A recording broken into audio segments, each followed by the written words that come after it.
Mic check. Mic check. Mic check. We're about to start. The meeting. The meeting. Come on in this room right over here. Come on. This way.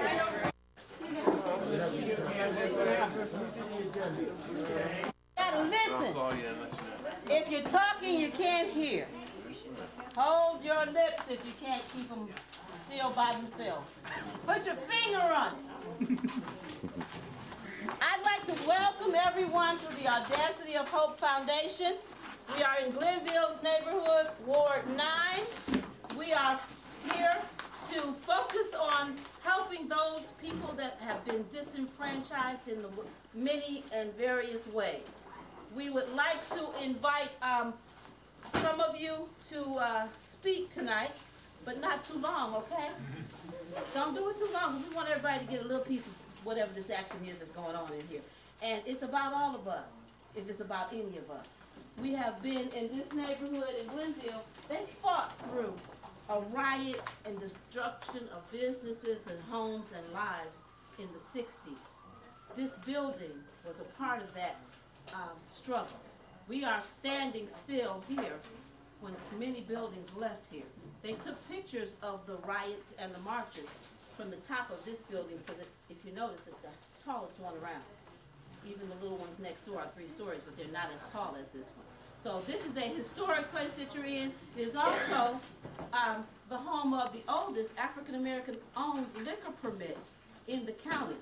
We have other people claiming that title, but I have the proof on record that the Formosa Tavern was the very first African-American owned liquor permit issued. And that's a historic thing to have been here for 50 years.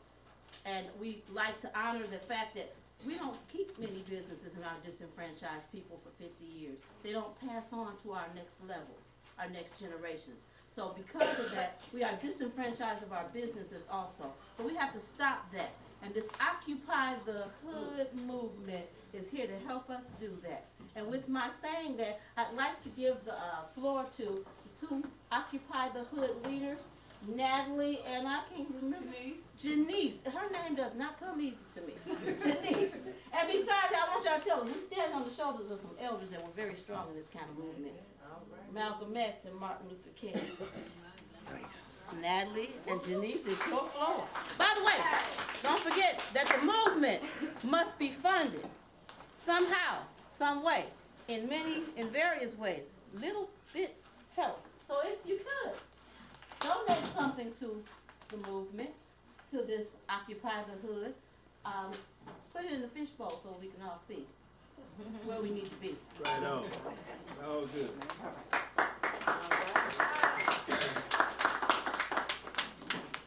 I am really glad to see so many of us out here this afternoon. I think we should all give ourselves applause.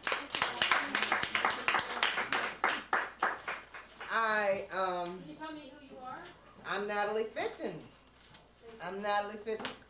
One of the leaders of Occupy the Hood, or should I say organizers of Occupy the Hood, because we all lead. First thing I want to do is thank a few people that have made this movement, or this initiation of this movement possible. First of all, Yvonne, for helping us have a space. We couldn't have done it without her, as well as Don Bryant for helping to organize this, and the support of Occupy Cleveland. They're over there somewhere. And my partner in crime, Janice Wimberly. We've never been caught. We've never been caught yet. I'd like to give you a little history about what Occupy the Hood is. Occupy the Hood is in solidarity with Occupy Wall Street, Occupy Cleveland, and the entire Occupy movement relative to the corporate greed that is going on in all of our communities. It's a nonviolent movement. Keep that in your brains. Real tough. Nonviolent. It was started in New York City by a guy named Malik Rashan, who went to Occupy Wall Street's events and saw very few people of color there. So he decided to try to initiate it, and he put it out there on the internet, on Facebook. And so now there are like 15, 16 Occupy the Hoods across the country.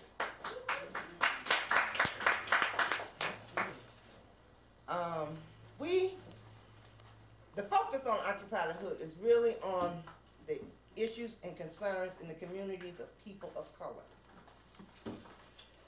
It is really evident, most of you know, that corporate greed did not start when the government said we were in a recession.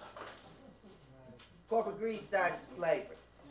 Most of us know that, am I right? Right on. Right.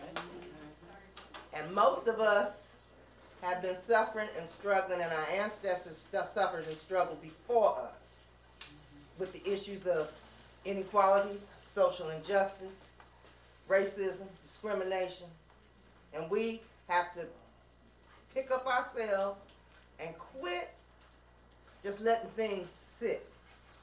We got too many problems in housing, education, healthcare, employment, and mass incarceration and police brutality. There's 2.5 million African Americans in jail right now.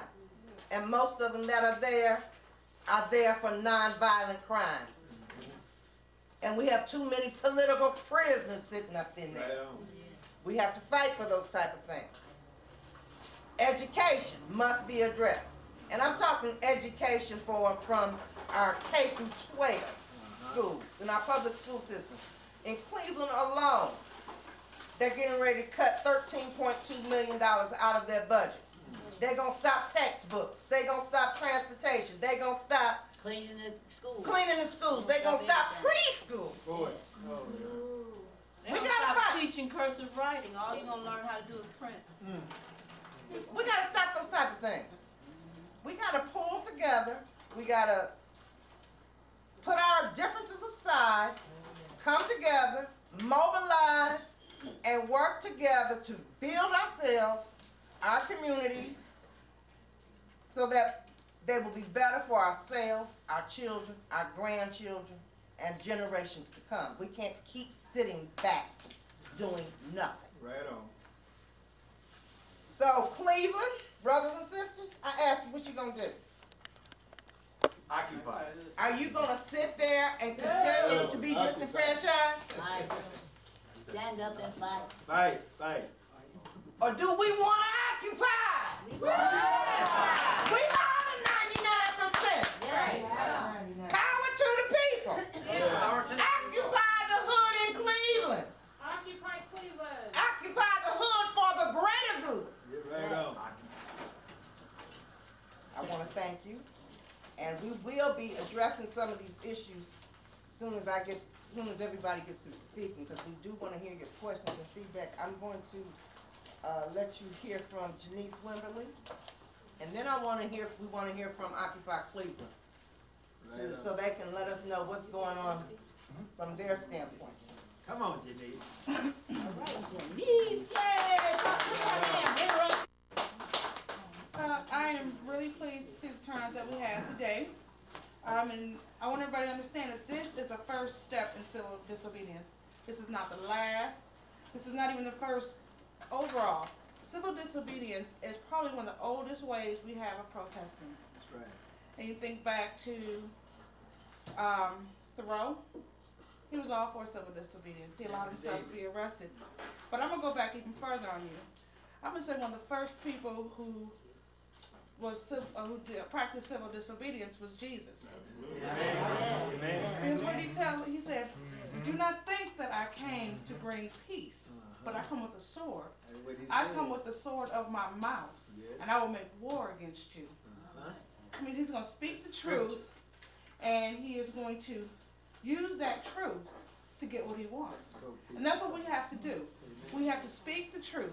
We have to disobey these laws and these rules that aren't just, that keep putting us down and keep us from gaining anything. They tell us that it's legal for them to provide poor education to our children. It's legal to let our children drop out of school in the 9th grade.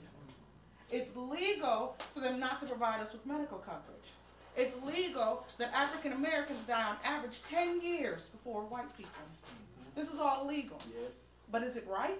No. So what do? Do we stand back and we take it because it's legal? No. No. We have to occupy. We have to be civilly disobedient. We have to tell them, you can't keep doing this to us. We will not be oppressed anymore. We're not going to continue to be slaves, because that's what we are. When you work 40 hours a week and you can't pay your rent, guess what you are? You are a slave. 20 centuries, right? When you go to work every day, but when your child gets sick, you have to hope Tylenol works, guess what you are? You're a slave. When you go to school, all the way to 12th grade, and you get out and you can't read, you can't write, you can't do an addition, you are a slave. Worse than that. Because what you're going to do for the rest of your life is you're going to break your back. You're going to carry heavy loads. You're going to pick people's weeds. You're going to mow their lawn, because that's all you can do. Because you can't read, you can't write, you can't do addition. So you're a slave. But they tell you that this is okay. But it's okay because it's legal. Well, we have to make it not legal anymore. We have to say, we all deserve education. We all deserve to make a decent wage when we work. We all deserve medical coverage. And that's what Occupy the Hood is about. It's about coming together and making sure that what's right becomes legal. And what's wrong, where it's injustice, we have to stop that. So, like I say, when injustice becomes law, resistance becomes duty. It is our duty to resist this and to make change. That means when we leave out of here, talk to your friends and your families. And in 2 weeks when we have our next village soup, bring them. Make sure that they are here and that their voices are heard. Because if they don't speak, nobody's going to listen. If you keep letting it remain this way, it's going to stay this way. You're right, dog. Nothing is going to change. And one day our children are going to be in the same position, and they're going to look at us and say, why didn't you do something? Well, I don't have a good answer to tell my children why I didn't do something, so I'm going to do something. You know. Thank you. No.